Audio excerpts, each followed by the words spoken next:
And today we are going to talk about chapter 20 in the last Cuentista. This is the dust jacket by Donna Barba Higuera. This is a Newbery Medal winner, so I hope that you enjoy this awesome, amazing book. And let's just dive right into this awesome book. So, who do you think saw Petra with the dream? Do you think that they're gonna report Petra, or do you think that's not gonna happen? Also, I have a question. If you had to choose, do you think that you would choose to eat bio loaf for one day, or just like normal food for one day? Of course, normal food. I would not eat bio loaf because it sounds disgusting. And what I would like to eat would be something like, I don't know, I might eat pizza because my parents might say that I could eat pizza. Yeah, sometimes they do. Not a lot though, but like sometimes they do, which is awesome. I might eat pizza, or I might eat a few chips, but those are just the unhealthy options. I mean, of course, everybody has their unhealthy options, but still, I have to say, like, I have so many things I could eat, like soup, or fruit and vegetables. I eat a lot of fruit. I'm probably one of the most fruit-eating people in the world. Well, not that much, but I eat apples, I eat bananas, and I also have these fruit smoothies that include triple berry, like blackberry, raspberry, and blueberry, and I mean blackberry, strawberry, and blueberry, and yeah, and along with it goes yogurt and milk. I mean, bio loaf, when you could have yogurt, milk, like a whole smoothie, or pizza, or chips, or soup, or even asparagus sounds better than bio loaf. Also, do you think that the cube, the bio loaf boy, he just hands over the cubes of bio loaf. I just think about it. How monotonous, boring work do you think that will be? And that's what the collective offered him. What could have been he doing instead? Just think about the possibilities. Just list one thing that he could have been doing instead if the collective was actually a better place. Like a place that everybody had imagined back before they had gotten onto the ship, back before everything had changed, back before the collective had begun, back before everything. If what the people who had first made that mission possible had imagined, what would the boy have been doing? He would have been either studying, or he would have been playing, or he would have been talking or laughing and joking around. But instead, he's handing out bio loaf. Seriously, that is boring. Now, there's Glish, right? This Glish, and she's saying, so Glish says, "Who is next? Was Len not just as useful as I am?" And so, and then Petra remembered, okay, this is quote, "I remember saying she and Len were in the same collective creation batch," unquote. So she must have been close to Len, right? Because even programmed, you can't wipe away those emotions. And if Nyla catches her saying that, what do you think is going to happen? Probably this. You want something, dude? I'm gonna reprogram you. I'm gonna do that if I want it. I always imagine her power like she's doing this. Even if she's just, the chancellor. Basically, her power is stronger than this. It's like she's boxing, but her gloves are power. And she always wins because her gloves are made out of fire. Pow, pow, scream! And then Hammerhead says, without the collective, there would only be war and famine. Our unity and agreement on all things ensures we will never return to the ways of conflict. We will never starve because the collective has eliminated diversity and demand more choices. Now I have a question. How could you totally, absolutely overturn that? Let's say that you were talking with Hammerhead. What would you say? I would say, first of all, kid. Okay, not kid, but basically I know that he was born with the collective values, but he's basically a kid in the knowledge of the world. I would be like, listen now, look. Without the collective, things are fine. Better. There's unity, there's equality, nobody's programmed, everybody can have fun, and they can have their own jobs and individual institutions. They can invest, they can make money, they can be happy, and they can be rich. They can be excited, they can go to amusement parks, and they can read books. They can study, they can make friends, and they can do anything almost anything they want. Famine? Well, look, famine might happen sometimes, but not always. It doesn't happen always. And because we're trying to make better food choices, so if we change our ways, already we're trying to change our ways. So that's like the thing. War? I'm not seeing a World War III around the horizon. See, the Cold War wasn't even a war. The U.S. has never been in a war for less than 20 years. That's the longest time the U.S. has ever been in war is 20 years. But still, we're not always fighting. The wars can only be 3 years long. We're trying to get global unity in. We have the United Nations. We have NATO. We have politics. Not like just this. And not everybody needs to have the same thoughts. Creativity. That's what people like. Creativity. If everybody thought the same, the books would be so boring, right? And besides, conflict, it's not natural to see no conflict at all. And you will never starve. You've never eaten pizza. That, my friends, is a thing that we should cry for. Somebody who has never eaten pizza. And for the pizza haters, hamburgers, hot dogs, spaghetti, or I don't know, chips or ice cream. Does that all appeal to you? Just think about soup. Soup is so much better than Bioloaf. I love my mom's soup.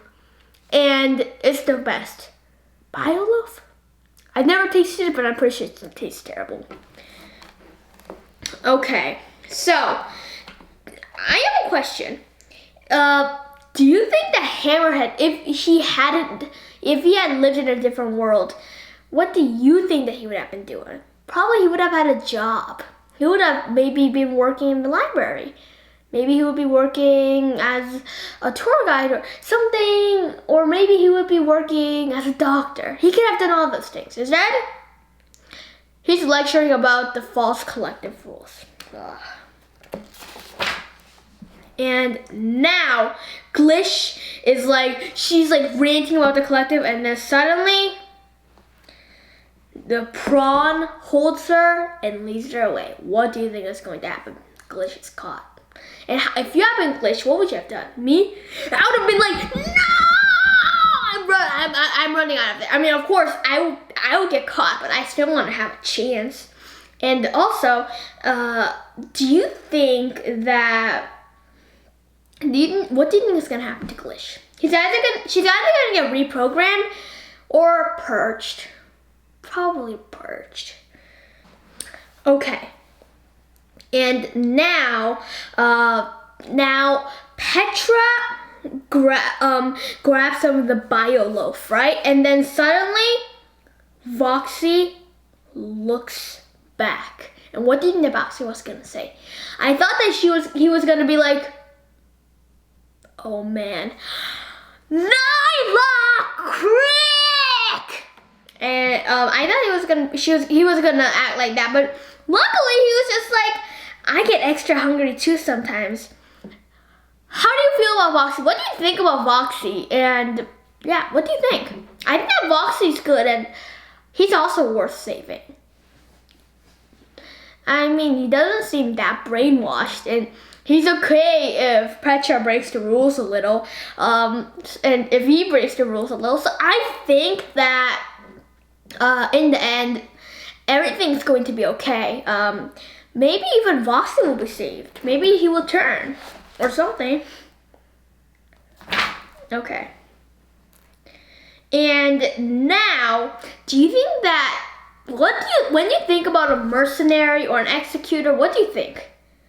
I think about a rogue. If I think about a mercenary, I think about like a man with a gun. He has unruly hair and he's smirking. He's lost his 2 front teeth and he has bad breath. And he also has like ripped clothes.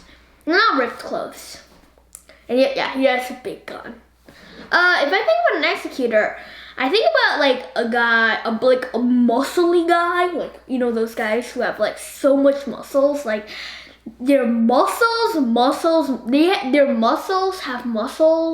and those muscles have their own muscles, and even those guys have their own muscles, like those guys who would, like, you know, if they put on a shirt and did this, the shirt would like rip, right? Yeah, so I imagine that. And also with like a huge axe or like right beside a guillotine or something. Okay, now, do you think that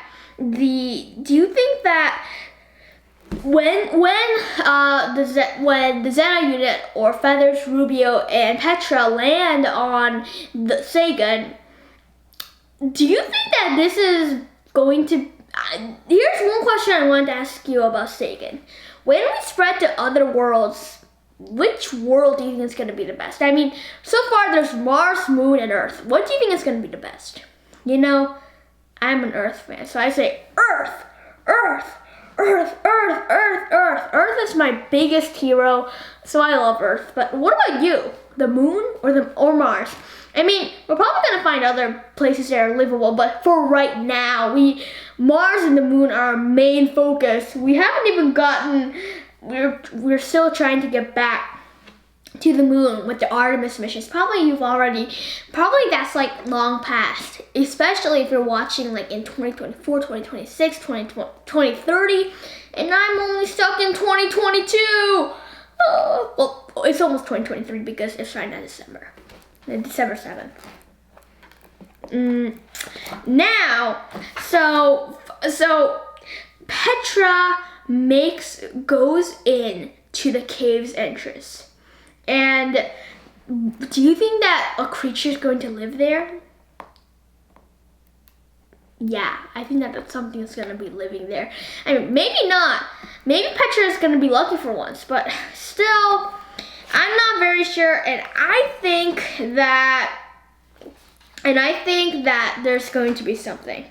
Now, what did you think about the cave itself? And do you think it's going to be fun to go into the cave? Do you think it's gonna, unlock new scientific mysteries, or do you think it's just gonna be dank, dry, gonna be just like dank and dark and clammy and spooky? Well, let's see. So the walls are just glimmering with bioluminescence, What do you think? Do you think that's amazing, amazing, amazing, cool, awesome? Or do you think that's just creepy and just, right? Like creepy, like a horror movie or something. And do you think that the cave is going to allow Petra to survive against the collective if she needs to, or do you think that it's not gonna get her far, it's not gonna even help, and that she shouldn't even be doing this because it's useless? I think she should be doing this just in case she does escape. Then she'll at least have a food supply until she can figure out how to live on other things. Like she can figure out if she has enough bioloaf, she can eat that while she figures out how to do this or that. Like if this is good to eat or not good to eat. And if the rest of the team are with her, that'll be even better. Yeah, that would be amazing. And now they go back up when suddenly somebody just come, and she's about to go to sleep when Suma, she's again out of stasis. What did you think? Were you surprised that Suma even survived, or were you not that surprised? Like, did you expect Suma to even come out of stasis? Do you think that she would have been purged if not?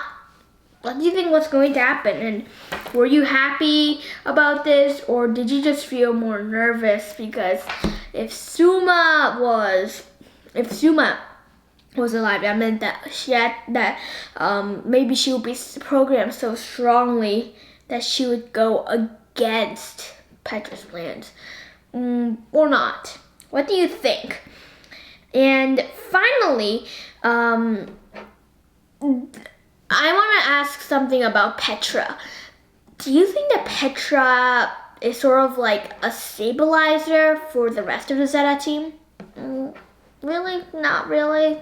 Like that? Well, she's sort of like a mom in a way because she knows what happened, what's on Earth. So she can sort of say it, and she can tell them stories, she can sing them songs that they don't know how to sing. So in a way, I think that it just helps them relax. And I think that it's going to, in a way, make them remember, or at least make them go away from the collective, if that is possible. Or at least, maybe something's going to make them hate the collective. Or maybe something else is going to happen that we don't know about. Who knows? But that we don't know about yet, right? Because who knows? We can't see the future in the book. And now, do you think that Petra is doing a bad job of hiding that she doesn't have a memory, or not? She's doing a really good job. I wouldn't have been able to, be like, Suma! And then I'm like, somebody's sleeping in my bed, or like, we're just so glad you're back. I would think about the excuse, to just help us with our research for the collective. I think that I would have been able to think about this. I would have been able to think up the second thing that Petra said, but the first thing about, someone's in my bed, that I probably wouldn't have been able to do it. I'm not that skilled. And now, I have a question. Do you think that you would rather... Okay, here's one thing I wanted to talk about. The power of stories is strong. In a way, we are stories. And if you want to learn more about that, check out Tristan Strong Punches a Hole in the Sky. It's an awesome book. It's a Rick Riordan Presents book about African mythology, and you're going to love it. And if you don't, well, it's too bad. Sorry. But it's a great book recommendation. I know it's like out of the blue. I'm like, Tristan Strong Punches a Hole in the Sky, but it is a great book, so check that book out. I just remembered because we were talking about stories, and in that book it sort of talks, at least in the second and third book, the second book, it sort of talks about how like stories make up people, and I'm not going to spoil it though. Now, do you think that, stories have power. We're sort of like stories, and my question is, without stories, would we be people? So what I mean is, from the time that we were born to the time that we are right now, we have vast amounts of memories, right? We've gone to places. Without those memories, you wouldn't act like you would today. Okay, so let's say, just think about an example that proves that statement. Here's my example. Let's say that you were involved in 15 car crashes. Somehow, you're alive. Okay? But after all that happened, you're never gonna want to drive a car again, right? And I mean, those car crashes aren't like small bumper dents, like bumper dents. I mean like huge car flipping, life-threatening ones. If you have been in 15 of those car crashes, you would never want to drive a car again. But let's say that all your memories were wiped, everything. Then that part of you would be gone. Another part of you, that piece of story, it will be gone. What about your dog? You really love dogs. And because of that, you really know a lot about dogs. You care about dogs. Now all your memories are wiped. You don't even know what a dog is. Suddenly you don't care about them because you don't know what they are. You don't know anything about them. Like that. Stories make us up. Memories. They're stories. They're fragments of our life story. I think that's what makes these books so special. They record the stories that people have so that they won't be lost again. Because think about the effect that this had on Donna Barbara Higuera's life. And we should at least I'm happy that this part of her life was recorded. I mean, she didn't live in this story, but she wrote the story. Her ideas formed the story. So in a way, we are protecting her memory, her legacy with this book. And then Petra starts to tell her story. And now, how do you think that these stories will build Feathers, Rubio's, and Suma's personality? Well, first of all, they get to probably learn new words. They get to, they get to have morals. These stories can sometimes teach people morals. It can spark the creative part of the brain. Maybe it can even spark something of their memories. And after all, it's just a good calming way to relax. And as the doctor always says, try to find something that's gonna make you relax. It's gonna help with your mental and physical condition. That, my friends, is what almost every doctor says, at least the doctors I know. Also, I think that, okay, so this is the story. Well, do I need to read it to you? I mean, you of course know. So what's the moral here? Is there a moral in your opinion? Not.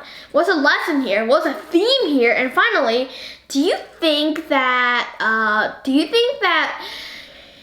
this story, how do you think it's part of Petra's personality? Petra's story, the story. And now I want to talk about their personalities. So Feathers was like, what? I mean, she asked a question, and the Ruby was like, well, I think it's like in the Andromeda galaxy. Yeah, actually, that's not true. Sorry, Rubio, next time. It's in the Milky Way galaxy, though I would not like... I think that we shouldn't... The Milky Way galaxy is like an okay name, but couldn't we have named it like the Civilization Galaxy? The galaxy that is doomed to be ruled by humans? Oh. Okay. Well, it is going to be doomed to be ruled by humans, people. I will make sure of that. Actually, I won't. I mean, I don't care if we go to Mars. I mean, yes, it's going to be a big scientific and manly achievement. It's going to be awesome. And then maybe I'll even go to Mars one day, but that's probably not going to be possible because it's going to cost a lot. And even when, it begins to get, even when traveling to Mars is soon going to be so normal, Costco is going to make travel packages about Mars and the moons and the Earth, like a 3-planet combo. Even if they start making those, I'm not going because, one, I wouldn't even be able to explore the whole Earth. Why would I go to another planet to see just, different shades of red.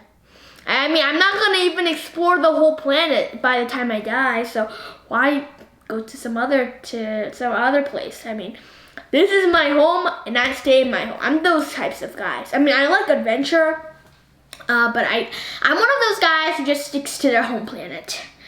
That's my type of person. Now, so how did you like the story? And I have a question.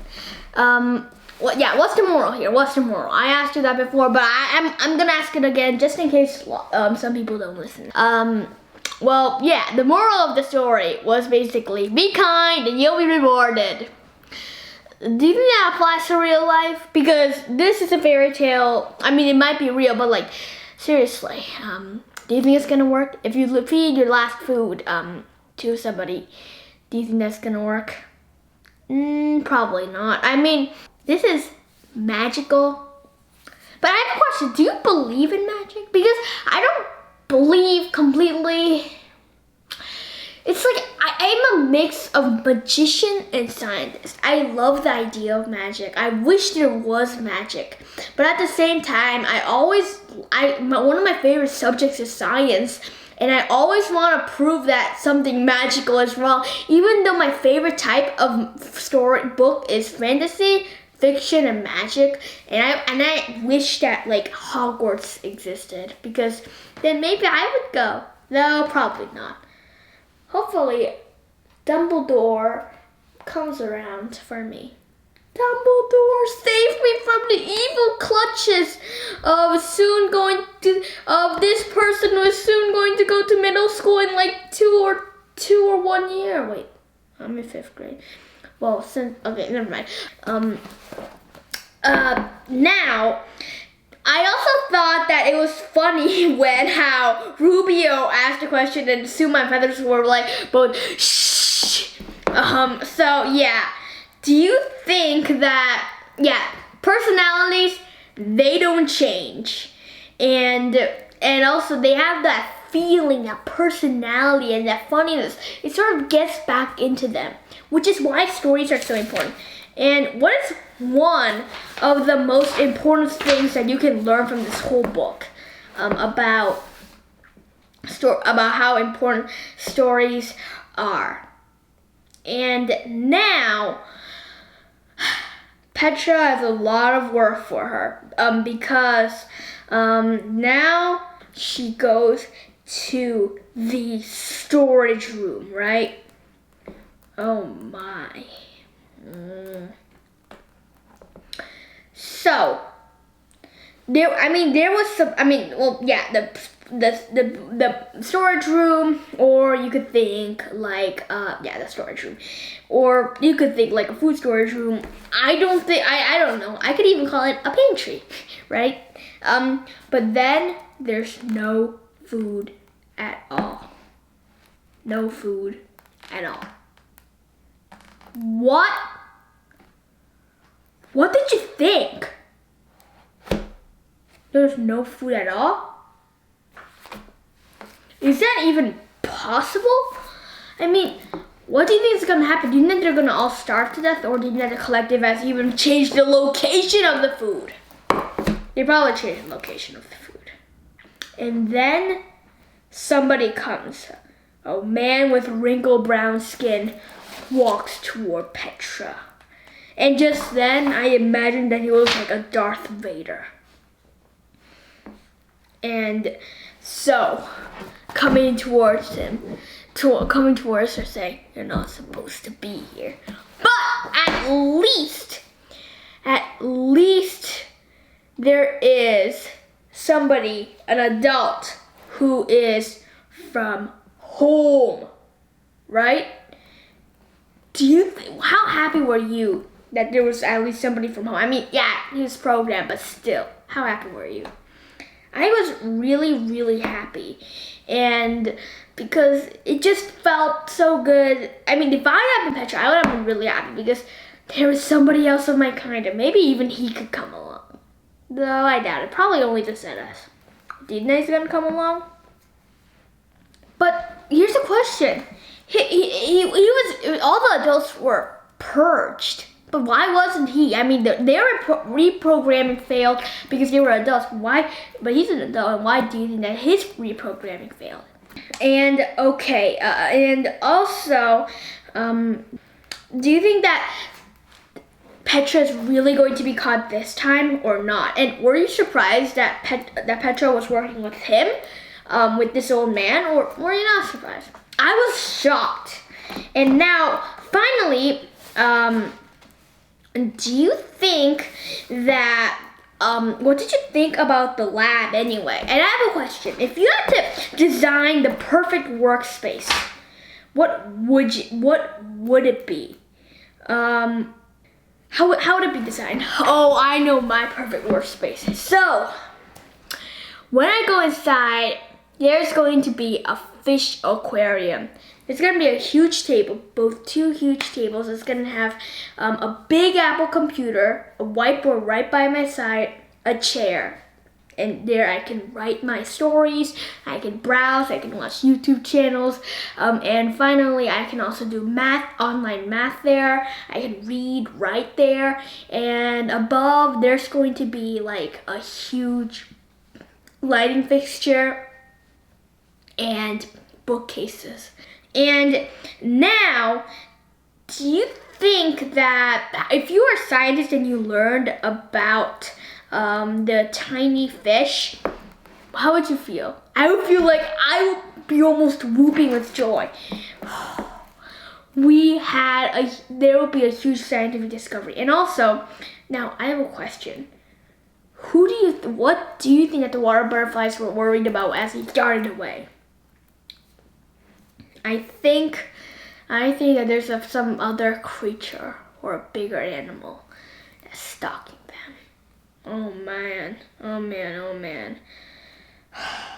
This is going to be hard. This is another problem. Do you think that this thing though, do you think that it will harm Petra? Or do you think it's like an land animal or like a bird or another fish? Well, we're gonna have to find that out too. And then, oh man, the Chancellor has to come again? What did you think about that? I was shocked and I just wanted to be like, Chancellor, what about we just go and watch an Avengers movie? It's like 2 hours something long. And after that, I don't know, you can watch all the movies, like the Indiana Jones movies that you totally missed out on. Oh yeah, and I also recommend that she watch an Avatar movie. They're pretty good. Well, actually, I've never actually watched them, but the trailer itself just like seems so good, and I really want to watch them. The Avatar 2 is like 3 hours long, so that might be fun.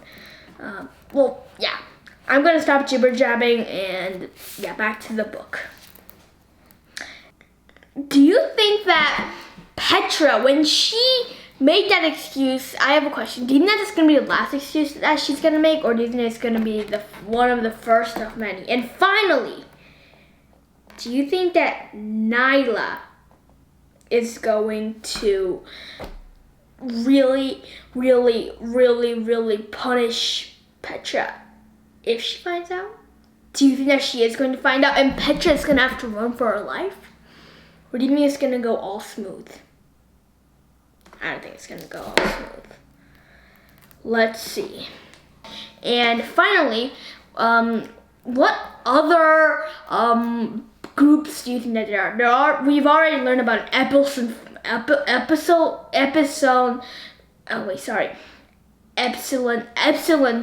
group. There's a zeta group. What others? Maybe a meta group. Meta. I'm just a big fan of the metaverse. If you don't know what the metaverse is, check it out. It's awesome. It's an awesome piece of technology. Now, I hope that you enjoyed. You know the drill. I'm just gonna ask you what your favorite part was in this chapter. We talked about what your favorite part was in the whole book so far. What your favorite character was, and your least favorite character, and predictions. I'm gonna make you do predictions. As a good reader, you need to make sure that you ask yourselves a set of questions that's going to make you think about the future. And then maybe you can guess better. Maybe you can even find out the truth better. Because that's always going to make That's always gonna ease the frustration you have when you don't know what's gonna happen next. And finally, for my favorite part, how did you like the book so far? Hope that you love the book. We're gonna have to see Petra again on our adventures. And finally, yeah, adios. Yeah, I'm learning Spanish. I'm learning Espanol.